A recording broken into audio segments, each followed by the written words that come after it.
Bien, vamos a comenzar. Ya te voy a invitar a orar ya para poder comenzar y para pedir la bendición de Dios y la guía del Señor. Bendito Padre, te damos gracias, Señor, por esta oportunidad que nos das para juntarnos, reunirnos y poder hablar de ti, Señor, hablar de acontecimientos tan importantes que dieron forma a la historia de la Iglesia.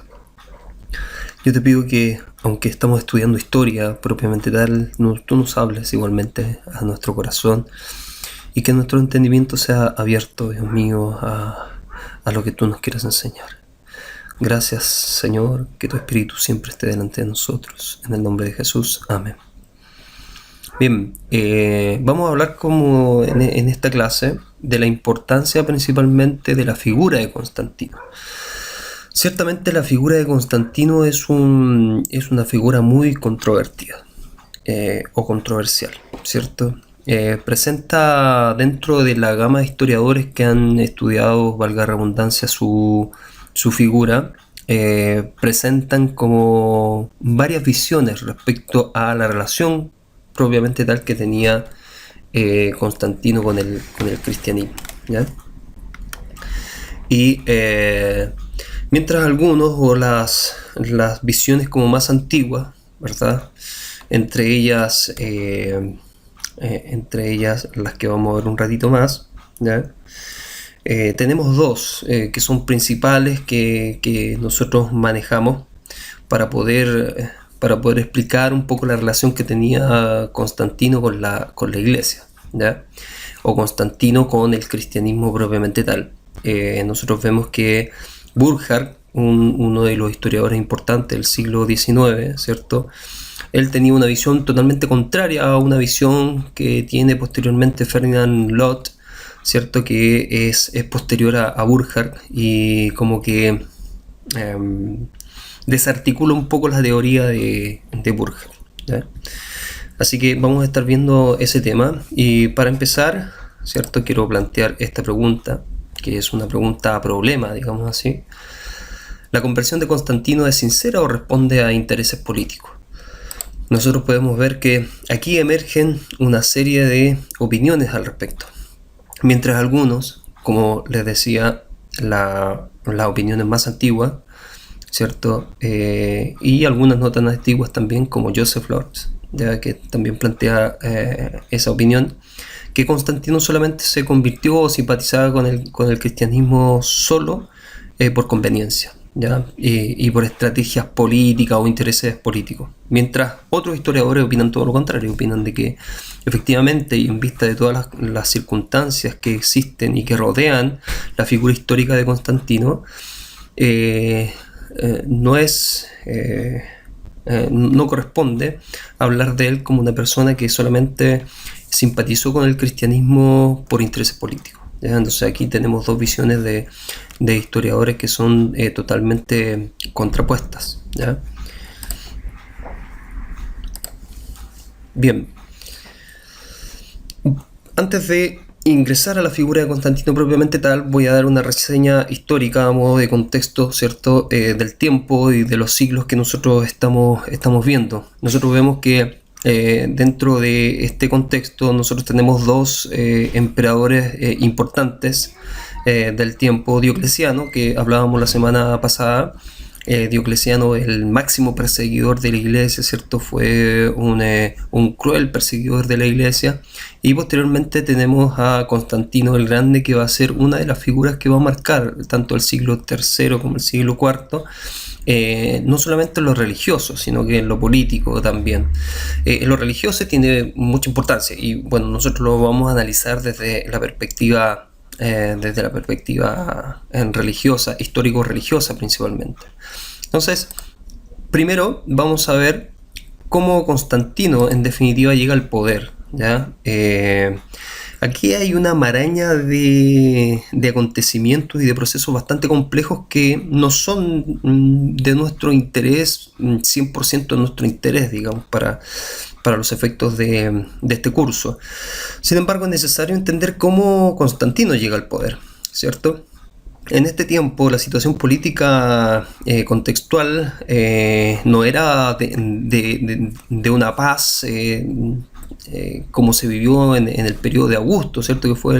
O Octavio Augusto, que fue el primer emperador romano. Era una situación bastante compleja, en donde también no solamente habían peligros internos del imperio, sino que también habían peligros externos, principalmente de los partos, los persas, ¿cierto? Que presionaban. Dentro de la historia de Roma, uno de los factores que generó la caída del Imperio Romano en el 476 después de Cristo, poco tiempo después del que estamos viendo, ¿cierto?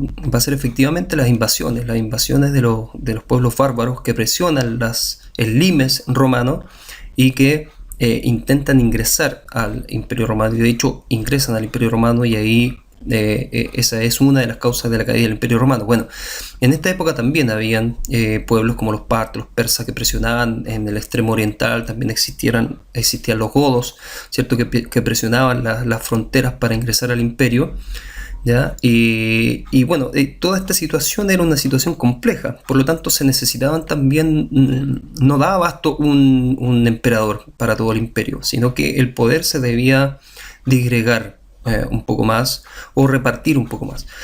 Y aquí es donde surge las tetrarquías, ¿ya? O no surgen, sino que emerge en tetrarquías. Una tetrarquía, ¿qué es lo que es? Una tetrarquía es el gobierno de 4 personas, ¿cierto? 4 personas gobernando, ¿ya? Y aquí tenemos esta figura entonces de Augusto, ¿cierto? Que ven ahí. 2 Augustos, que eran los emperadores máximos, digamos. Ese es como el apodo, como hoy le decimos presidente de la República. Bueno, en ese tiempo era Augustos, ¿ya? Y un Augusto gobernaba el Imperio Occidente, y el otro Augusto gobernaba el Imperio de Oriente, ¿ya? Ahora, ¿por qué hablamos de Occidente y de Oriente? Recordemos que poco a poco el Imperio Romano se fue dividiendo, ¿cierto? Hasta que posteriormente se divide finalmente entre el Imperio Romano de Oriente y el Imperio Romano de Occidente. Pero todavía no estamos dentro de esa división, pero sí estamos viendo ya ciertos esbozos de ella. Y vemos que en Occidente, ¿cierto? En Occidente estaba gobernando el emperador Maximiano, ¿ya? Y bajo el emperador Maximiano, como César, está Constancio, ¿ya? ¿Quién es Constancio? ¿Por qué lo nombro? Porque él es el padre de Constantino. De hecho, Constantino va a suceder posteriormente como a Constancio, ¿ya? Y en Oriente, en la otra parte del imperio, nosotros vamos a ver que estaba Diocleciano, ya hablamos algo de Diocleciano, y como César de Diocleciano estaba Galerio. Por tanto, ustedes saben que en definitiva cuando hay más de una persona gobernando, hay problemas de poder, ¿cierto? Luchas de poder. Por eso que se genera lucha de poder entre los sucesores de esta tetrarquía. Y acá vamos a ver una lucha de poder muy fuerte entre Constantino y Magencio, y en definitiva el que gana en todo esto es Constantino, ¿verdad? El que gana el poder, o el que se hace con el poder posteriormente, ¿ya?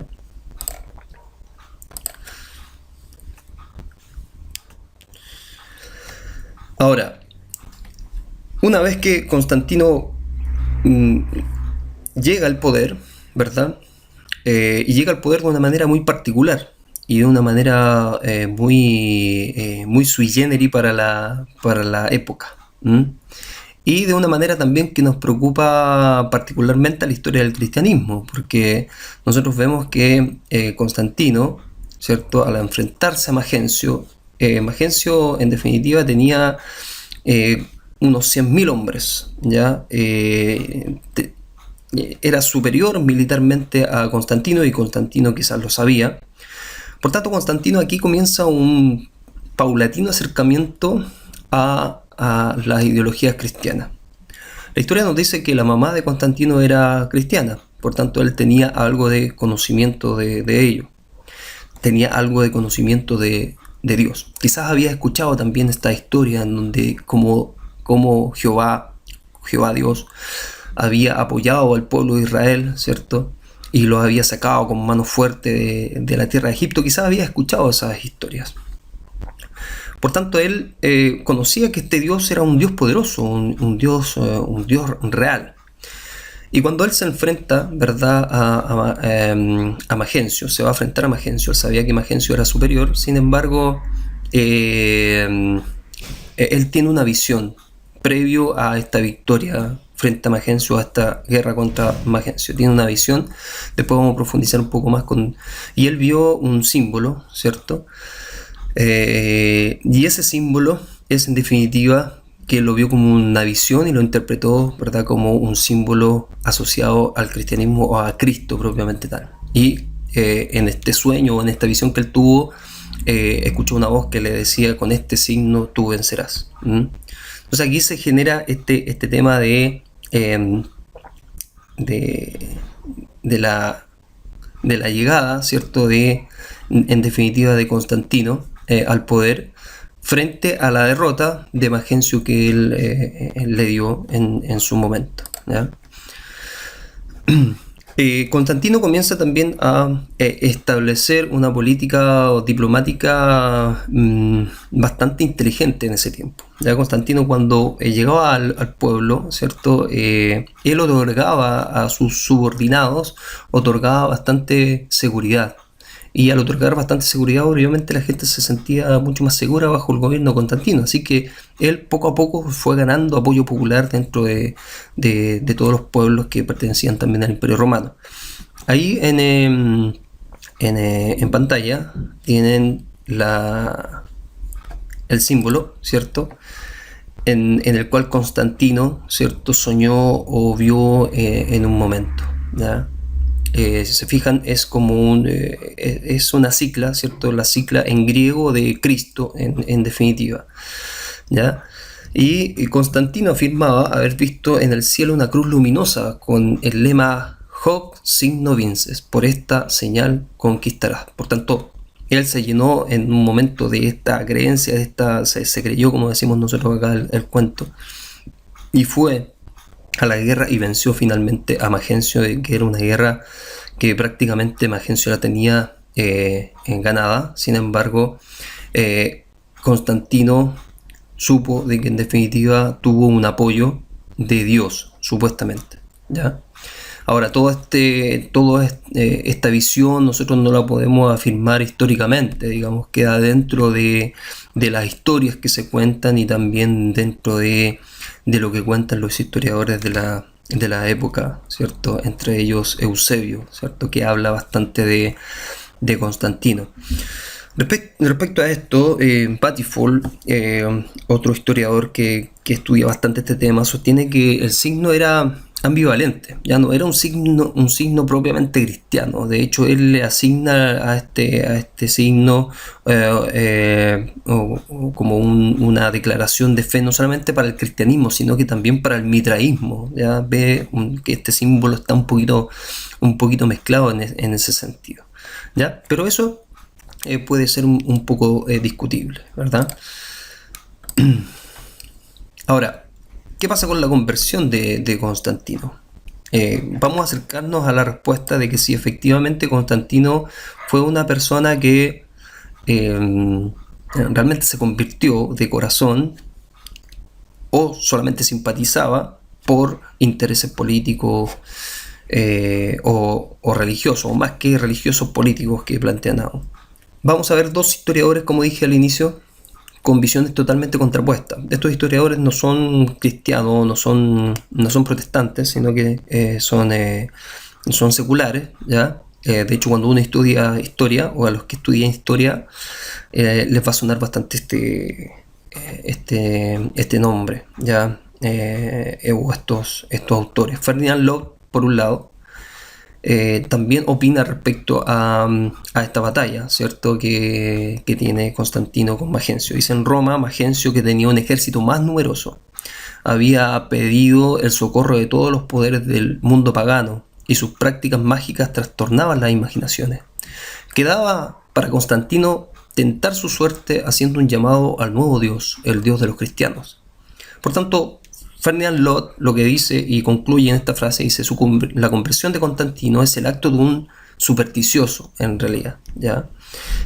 ¿Por qué dice es el acto de un supersticioso? Principalmente porque el supersticioso que nombra ahí es como que tiene un sentido de una mirada sobrenatural, ¿ya? Por eso que le dice supersticioso, que a propósito de esta visión que él había tenido, se había convertido. Entonces, Ferdinand Locke opina principalmente de que Constantino efectivamente fue una persona que sintió algo fuerte de parte del cristianismo.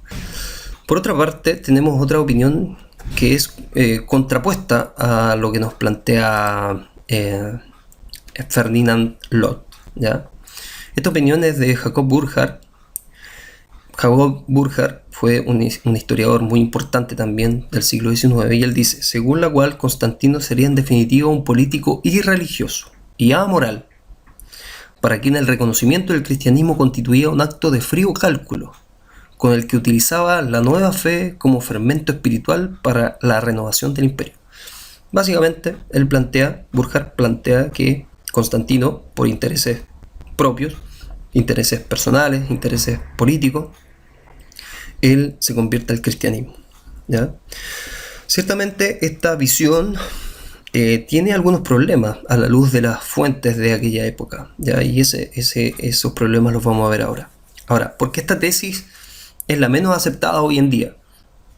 Hoy en día han surgido otras visiones, ¿ya? Respecto a la seriedad con que Constantino tomó al cristianismo. Quizás no es un cristiano como nosotros pensamos hoy día, una visión que nosotros podemos tener hoy día de un cristiano. Pero sí, para Locke, por ejemplo, ve en Constantino a un cristiano sincero, ¿ya? Así él lo establece en sus escritos. Atormentado por los problemas de religión, o sea, hay sinceridad en su adhesión, pero también hay interés, ¿ya? Aquí como que se junta, es decir, no es una conversión o es un sentimiento que comienza a emerger de su interior en pro del cristianismo, pero también aquí hay un intereses personales de por medio, ¿ya?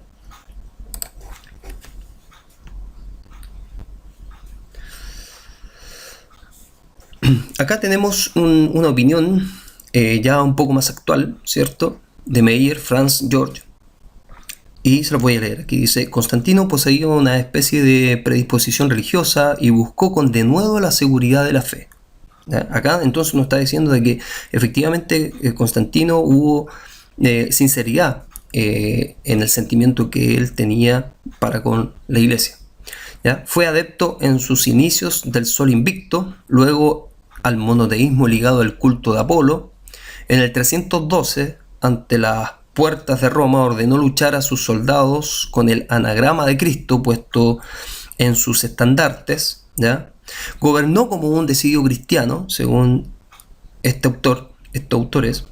Sus monedas mostraban emblemas cristianos, sus leyes favorecían a los cristianos, intervenía en los intereses políticos y religiosos de la actividad eclesiástica. Cuando murió, se lo enterró en el mausoleo junto a la iglesia de los santos apóstoles en Constantinopla. Entonces, esta opinión, ¿cierto?, es como que reúne todas las características y nos está diciendo, oye, si todo esto hizo Constantino, ¿por qué iba a sentir, por qué su interés en el cristianismo iba a ser algo que no era sincero, ¿ya? Locke, por su parte, cree, sin embargo, que esta mezcla, ¿cierto?, de Constantino hacia el cristianismo incluso corría riesgos él mismo de favorecer a los cristianos. Primero porque el cristianismo no era mayoría. Si nosotros pensamos de que Constantino se convirtió por un propio interés o interés político, nosotros en el contexto histórico tendríamos que ver una iglesia ya fuerte y una iglesia ya que es la mayoría. Entonces nosotros ahí podríamos decir con certeza, realmente él vio un interés político para convertirse al cristianismo, pero no puede ser así, porque en ese tiempo la religión cristiana no era la mayoría. Aún quedaban muchos paganos, aún quedaba la religión pagana que era muy fuerte. Entonces por eso que Constantino en su gobierno también fue como bien cuerdo políticamente hablando, ¿ya? Como bien céntrico políticamente hablando. O sea, Constantino es similar a los políticos de hoy día. Uno podría decir, oye, no es ni cristiano, ni ateo. Por ejemplo, acá en Chile, que nosotros tenemos a Michelle Bachelet, ¿cierto? Que es agnóstica. No muchos saben que es agnóstica, entonces va para los católicos, va para los evangélicos, va para otras religiones, ¿cierto? Entonces, esa es una estrategia principalmente política. Bueno, Constantino en ese sentido era como un político más moderno, ¿cierto? En el cual, si bien quizás su corazón sentía algo más fuerte por el cristianismo, ¿ya? Pero él sabía que la religión pagana también era fuerte, por tanto no le convenía irse muy en contra de la religión pagana, ¿cierto? Además de eso que Lot plantea que era peligroso este reconocimiento a la iglesia para Constantino. ¿Por qué? Porque el ejército, que en donde él salía a la guerra, ¿cierto? La mayoría del ejército no eran cristianos, la mayoría del ejército eran paganos. Por tanto, él tenía que tener cuidado en esta situación. Por eso que se ve ahí, en ese punto neurálgico, se puede ver como en la disposición, ¿cierto?, que tenía Constantino hacia el cristianismo, no solamente interés, sino que también puede haber sido algo, un sentimiento sincero. Pero por otra parte también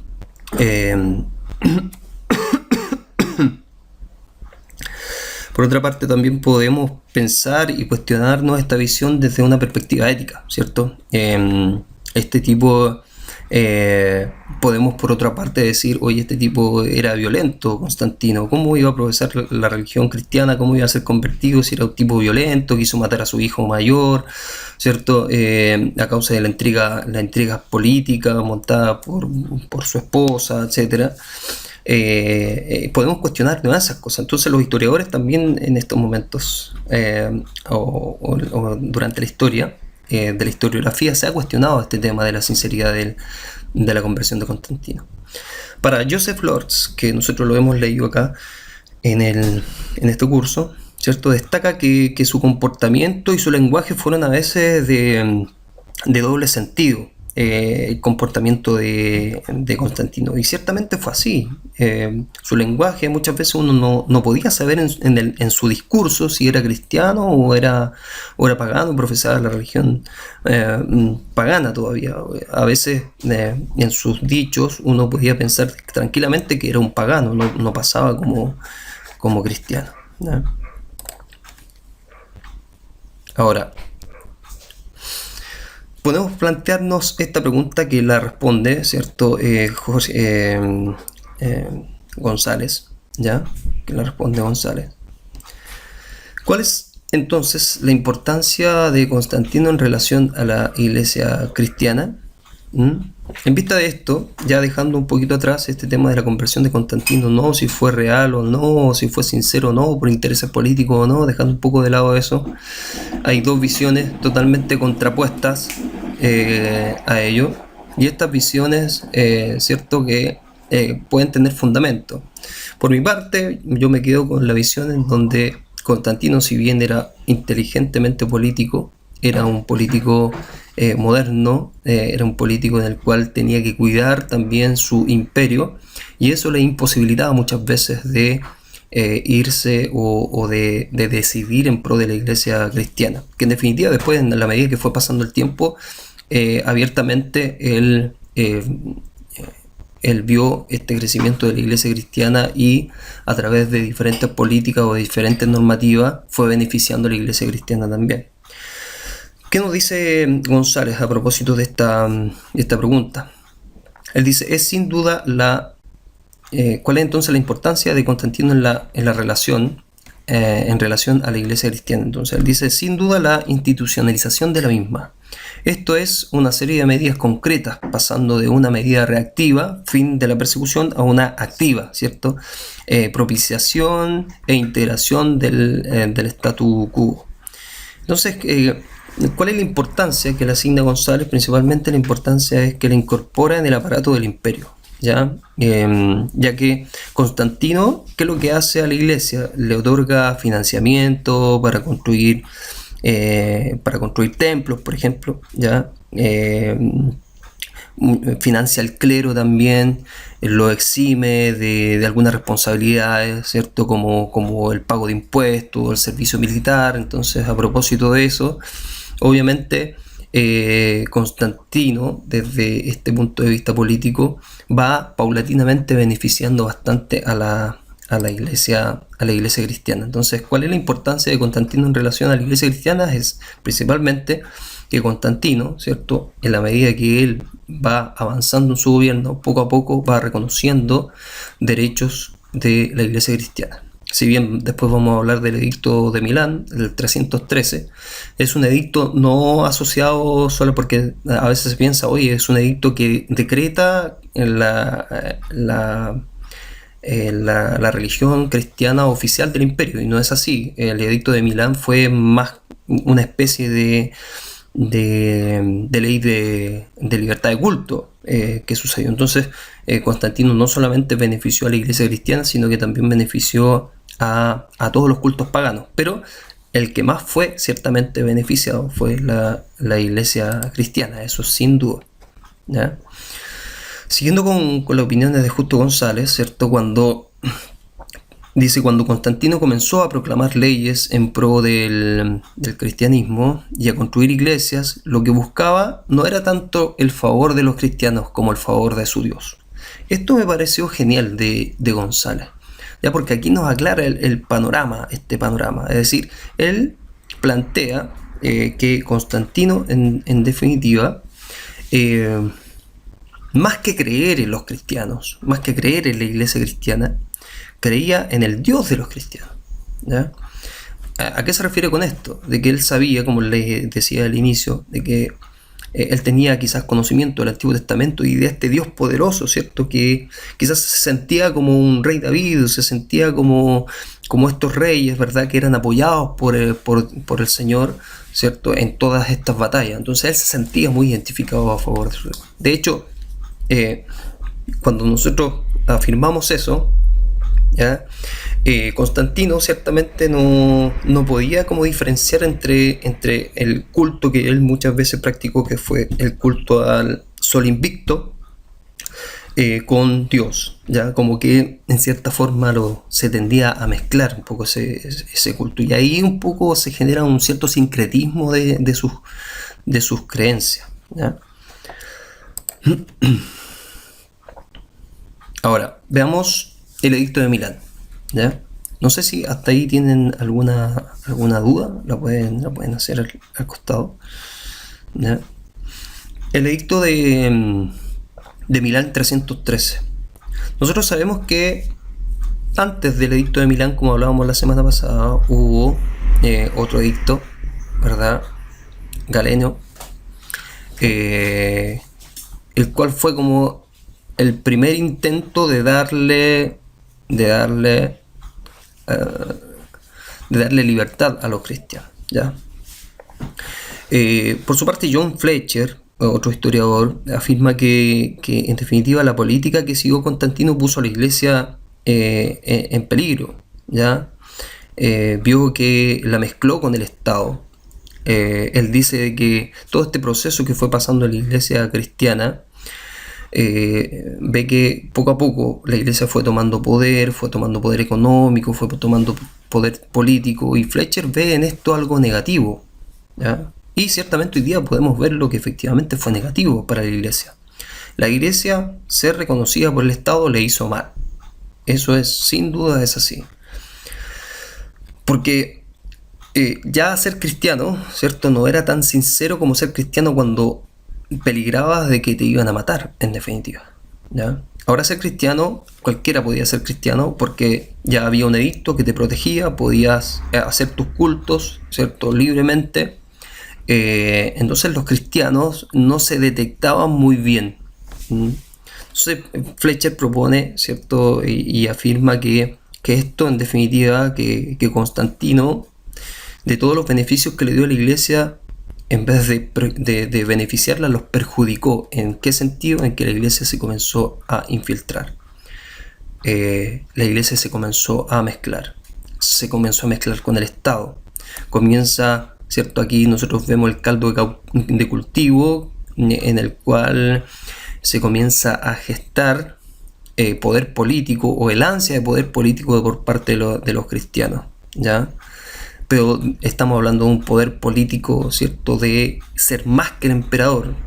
Incluso en la Edad Media, después, el otro curso que vamos a ver nosotros, vamos a ver que estas ansias de poderes por parte de los papas y de los obispos, ¿cierto?, era tan fuerte que incluso muchas veces no reconocieron la autoridad temporal, ¿ya? Lo que se llamó la querella de las investiduras posteriormente. La autoridad temporal es el poder político y el espiritual es el poder de la iglesia. Y muchas veces la iglesia creyó de que el poder espiritual estaba sobre del temporal o del político, ¿ya? Entonces, ¿qué pasó? La iglesia también perdió la moralidad en ese sentido. Entonces, ¿qué pasó con el edicto de Milán? Nosotros sabemos de que, en Eusebio lo reproduce. Acá el edicto de Milán fue un edicto en el cual se le da libertad de culto principalmente dentro de Roma a todas las profesiones o a todas las religiones dentro de Roma, ¿ya? Eusebio dice, es decir, que resolvimos conceder tanto a los cristianos como a los demás nombres libertad para practicar la religión de su preferencia, para que toda divinidad celeste que exista pueda sernos útil a nosotros y a todas las personas que viven bajo nuestra autoridad. Vale decir, el edicto de Milán no fue destinado al cristianismo, a beneficiar al cristianismo, quizás indirectamente sí, pero fue una especie de libertad de culto que benefició a todas las religiones internas de Roma, en definitiva, ¿ya? ¿Cuáles serían las consecuencias de este edicto, ya, del 313 después de Cristo? Principalmente trajo igualdad. Los cristianos pudieron optar a los cargos públicos, que antes estaba prohibido. Nosotros vimos que durante todo el periodo de persecuciones cristianas le estaba prohibido a los cristianos hacer muchas cosas. De hecho, si tú eras cristiano, eras condenable, ¿ya? Eras condenable sin un justo juicio también. Se pierde algo de la sinceridad en la conversión después del edicto de Milán. Porque, como yo les estaba diciendo previamente, la gente, hay algunos que se van a convertir no solo porque Dios o tuvieron un acercamiento con Dios, sino que aquí la conversión va a ser una conversión muchas veces política. Entonces muchos líderes, muchos obispos que se convertían en ese tiempo era por intereses principalmente, ¿ya? Bueno, lo que pasa hoy, nosotros vemos que incluso vemos pastores ateos, y uno dice, oh, pastores ateos, sí, existen pastores ateos.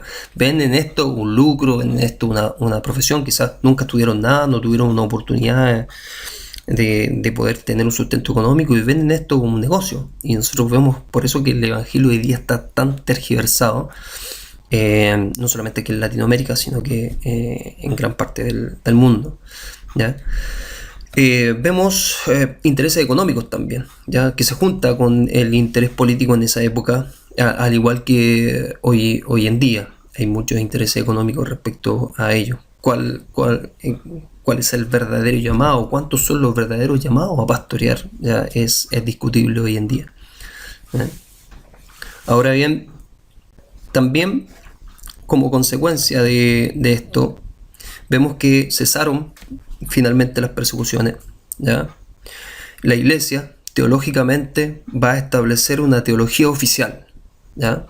Previamente a esto, si bien existieron muchos temas religiosos. Imagínense que hoy día nosotros tenemos algunos problemas para interpretar, tenemos problemas de hermenéutica, exégesis, para interpretar la Biblia, etc. Imagínense, en ese tiempo hubo muchas controversias respecto a esto, pero después, cuando la iglesia ya comenzó a ser más reconocida, efectivamente la iglesia impuso una teología oficial, ¿ya? Y el que se oponía a esa teología oficial era considerado sencillamente un hereje, ¿ya?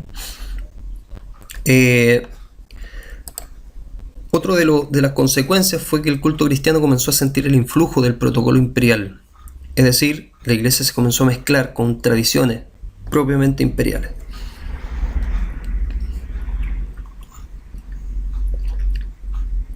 Y una de ellas fue, por ejemplo, en las construcciones. Nosotros vemos que después del gobierno de Constantino, la iglesia comenzó a adquirir bastantes beneficios por parte del Estado y, en definitiva, la iglesia comenzó a construir templos bastante notables para esa época. Una de ellas es la imagen que ustedes tienen ahí de la basílica, ¿cierto? Nosotros hoy día, cuando se nombra basílica, vemos que es un nombre como un poco más religioso, ¿cierto? Lo asociamos. Pero el nombre basílica es un nombre romano, digamos, propiamente tal, ¿ya? Y nosotros vemos ahí la imagen, ¿cierto? Que las basílicas eran como especies de edificios públicos que se utilizaban en Roma. Bueno, esa misma lógica arquitectónica comenzaron a utilizar también para construir iglesias. Entre otras cosas, nosotros vemos que también el tema del incienso, ¿ya? El tema del incienso, que es muy recurrente hasta el día de hoy dentro de las iglesias católicas apostólicas romanas, ¿verdad? O católicas, es propiamente tal. Vemos el tema del incienso. El incienso nunca fue cristiano, es una invención de Roma, ¿verdad? Que antes de esto era señal de culto al emperador, el incienso. Entonces, ¿qué es lo que se hace? Se toma el incienso, se toma esa figura y se lleva internamente a los templos. Claro, uno puede decir, no, pero en el Antiguo Testamento también se utilizaba incienso. Pero en este caso no, en este caso se heredó principalmente de Roma, no pensando tanto en este incienso del Antiguo Testamento, digamos. ¿Ya? También este tema de las procesiones también fueron producto de esta herencia que se recibió de Roma, ¿cierto? Estas procesiones, por lo general, se hacían procesiones al comenzar, o antes de comenzar el servicio, se hacían procesiones. Bueno, esas son como los aspectos más generales de las consecuencias y de este proceso sincrético que en definitiva fue pasando en la iglesia poco a poco, ¿ya? Ahí vemos un poco más ampliada, ¿cierto? La basílica. Ahí sale como una reseña, dice: en las basílicas romanas se celebraban las transacciones comerciales y los procesos judiciales. Pero este edificio se adaptó en tiempos cristianos, convirtiéndose en la tipología de la iglesia occidental, con un ábside, y un altar al final de la nave mayor. Las primeras basílicas se levantaron a comienzos del siglo II a.C. en el propio foro romano, pero es en Pompeya donde se encuentran los ejemplos de basílicas más antiguas y mejor conservadas. Aquí vemos, por tanto, esta herencia, ¿verdad?, del Imperio Romano a la iglesia en lo arquitectónico propiamente tal.